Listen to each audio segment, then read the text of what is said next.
सबसे पहले तो पिछले 1 वर्षों से कमलनाथ जी की जो गतिविधियां रही हैं वो कहीं से भी भारत के अम्बेडकरवादियों के लिए, विशेषकर संविधान पर जिनकी पूर्ण रूप से आस्था है, उनके लिए वो गतिविधियां स्वीकार नहीं रही है। उनमें प्रमुख रूप से बाबा बागेश्वर के दरबार में जाना।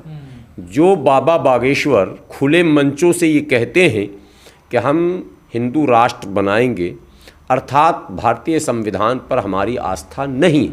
ऑटोमेटिकली अगर कोई कहता मैं इस्लामिक राष्ट्र बनाऊंगा तो ये माना ही जाएगा कि भारत के संविधान पर उसकी आस्था नहीं है या वो संविधान को नहीं मानता।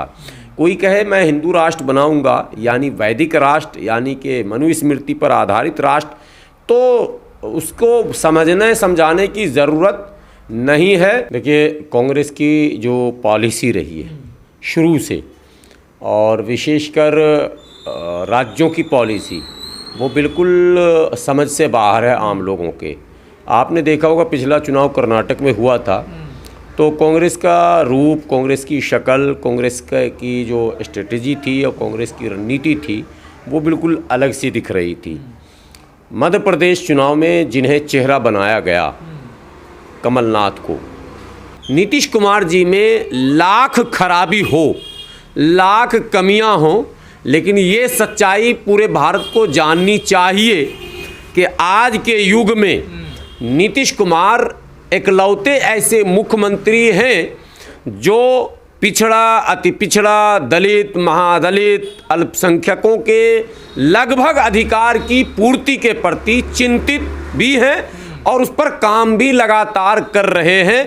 सैकड़ों उदाहरण हमारे पास हैं जिस पर ये दावे के साथ कहा जा सकता है मोदी जी आज पसमानदा मुसलमान की बात कर रहे हैं। नीतीश कुमार जी ने अली अनवर साहब को 13 साल पहले राज्यसभा भेजा, अली अनवर अंसारी साहब को, डॉक्टर एजाज अली साहब को घर से उठा के पकड़ के राज्यसभा भेजा कि नहीं आपको जाना पड़ेगा, आप लड़ाई लड़ते हैं, आप मैंने पिछड़े और दबे कुचले मुसलमानों की आवाज़ उठाते हैं, आपको राज्यसभा में जाना चाहिए। ऐसी मिसाल आपको कहीं नहीं मिलेगी। गुलाम गौस को उठाकर भेजा, कहकशां परवीन को उठाकर भेजा, पैसे लेकर नहीं। ये सच्ची बात मैं बता रहा हूँ कि आपको क्या कहते हैं, मौलाना गुलाम रसूल बलियाबी को, सबको उठा कर भेजा गया। कोई किसी की हैसियत ऐसी नहीं थी कि पैसे देकर जाए। हाँ, डॉक्टर एजाज अली और 1-2 तो हैं जो पैसे भी देकर जा सकते थे, लेकिन बहरहाल ये जितने लोग मैंने नाम लिए, इनको घर से पकड़ के नीतीश कुमार जी ने कहा कि नहीं, तुम अपने समाज की आवाज़ उठाते हो तो तुम्हें वहाँ होना चाहिए।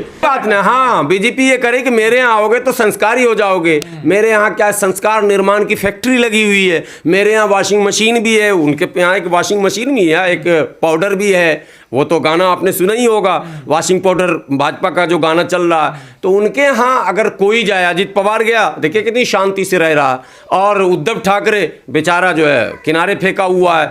उनके यहाँ यही तो एक मसला है। पश्चिम बंगाल चले जाइए, जो नेता सबसे बड़ा भ्रष्टाचारी, इसने तो इतना भ्रष्टाचार कर दिया कि गर्दन तक डूबा हुआ, भाजपा में जाते ही वो एकदम सेफ है और उसकी चर्चा खत्म है साहब।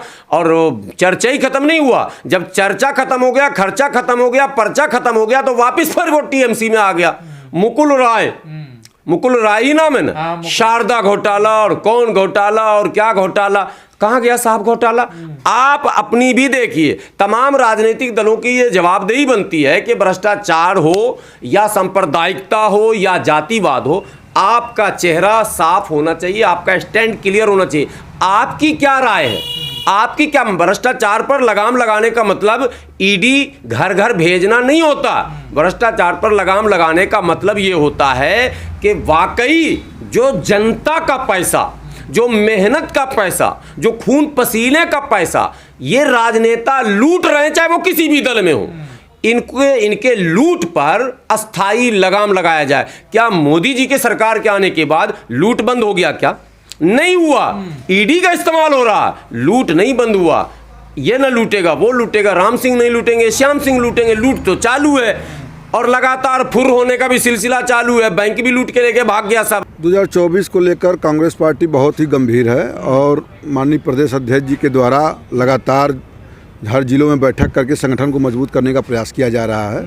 और लगातार जो है कार्यक्रम भी जारी हैं उत्तर प्रदेश में। दलित एक अभी नया कार्यक्रम शुरू हुआ है, दलित गौरव संवाद, और उस संवाद के जरिए हम लोग गाँव में जा रहे हैं। चौपालें लग रही हैं दलित बस्तियों के बीच में, और नए जो दलित हमारे नए कार्यकर्ता हैं उनको जोड़ने का भी प्रयास किया जा रहा है। दलितों को समझाया जा रहा है कि सरकार के बारे में कि ये जो है जिस तरीके से संविधान को ख़त्म करना चाहती है, अगर आप नहीं चाहते तो ये सरकार संविधान ख़त्म करके आपके हक को मार देगी। आप दलित बस्तियों में तो जा रहे हैं, लेकिन जो अपर कास्ट बस्तियां हैं उनमें क्यों नहीं जा रहे? उस वोट को क्यों नहीं ला रहे अपने को वापस? देखिए, अपर कास्ट जो है आज भी कांग्रेस बीजेपी के साथ है, उसको क्या कर रहे हैं लाने? देखिए, बीजेपी के साथ जो अपर कास्ट था वो कभी कांग्रेस के साथ भी रहा है।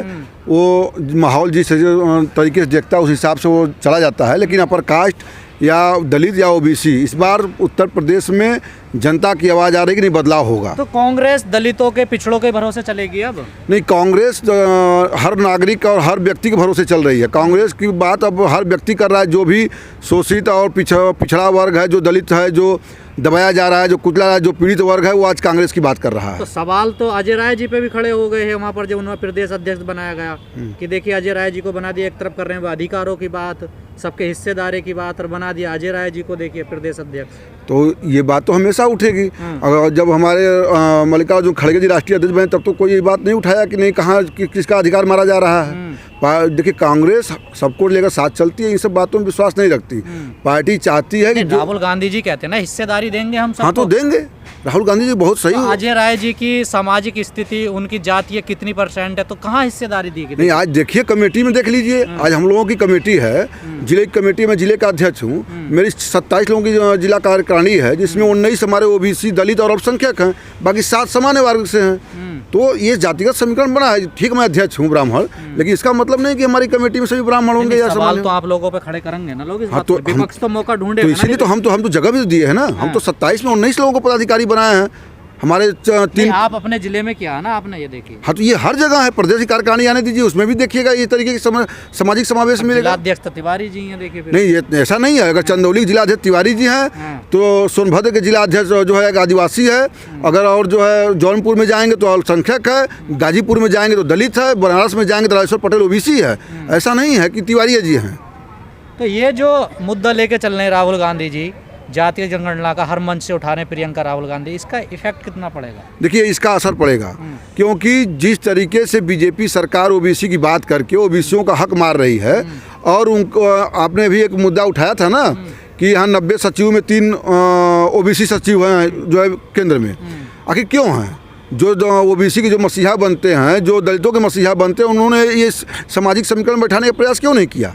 तो राहुल गांधी इस बात को उठाएंगे। 3 सचिव है तो कौन जिम्मेदार है? बीजेपी जिम्मेदार है? बीजेपी जिम्मेदार है? भी जिम्मेदार है? नहीं, क्यों जिम्मेदार है बताइए? आप जो ओबीसी के मसीहा बनेंगे और आपके हाथ में पूरा कैबिनेट है, आपके हाथ में पूरा मंत्रालय है, आपके हाथ में पूरा सचिवालय है, आपने क्यों नहीं उस समीकरण को देखा है आपने? तो ये पिछले 9 सालों से सब दिक्कतें नहीं, तो ये बात आनी चाहिए थी, उठानी चाहिए थी बात। और कांग्रेस हमेशा करती। देखिए, हमारे यहाँ 3 ओबीसी जो है मुख्यमंत्री बनकर बैठे। कांग्रेस ने 2011 में जातीय जनगणना करवाई, उसके आंकड़े क्यों नहीं लाई सामने? वही भाई, 2011 में जनगणना हुई, जारी होने वाली थी, तो सरकार बदल गई। मतलब 14 में 4 साल लग गया भाई। हमको उसका लगा समय, हमको सामाजिक समीकरण बैठाना था, उसकी जो है तैयारी हो रही थी, उसमें जो है सरकार तो चेंज हो गई और ये लोग जारी नहीं किए। अभी तो राहुल जी ने सदन में मामला उठाया कि आप 2011 की जनगणना को जारी करिए, तो हम लोग जारी करेंगे। इसके साथ गठबंधन चल पाएगा? आप यूपी से हैं, देखिए, ये राष्ट्रीय नेताओं को तो करना है, और पार्टी जो भी निर्णय करेगी, कांग्रेस का एक कार्यकर्ता उसको सिर माथे पर लेकर इस बार जी जान से चुनाव लड़ेगा 2024 का, और जो सत्ता बदलेगी इस बार। तो तिवारी जी, आप पूरे प्रदेश में तैयारी कर रहे हैं या गठबंधन के हिसाब से तैयारी? नहीं, हम लोग देखिए कोई भी संगठन,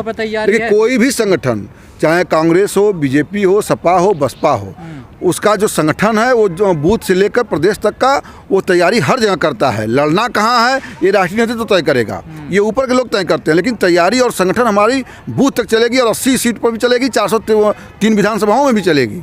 ऐसा नहीं है। हाँ, जितने सीट हमको मिलेंगे। अखिलेश यादव अब आंख दिखा रहे हैं।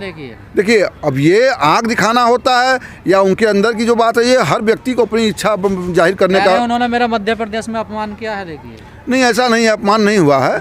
कुछ बातें जो है गलतफहमी की वजह से सब आई हैं, लेकिन वो सब दूर हो गया है। और माननीय राहुल गांधी जी और मल्लिकार्जुन खड़गे जी, प्रियंका गांधी जो निर्णय करेंगी वो कांग्रेस का एक एक कार्यकर्ता मानेगा और जी जान से पूरी चुनाव लड़ेगा।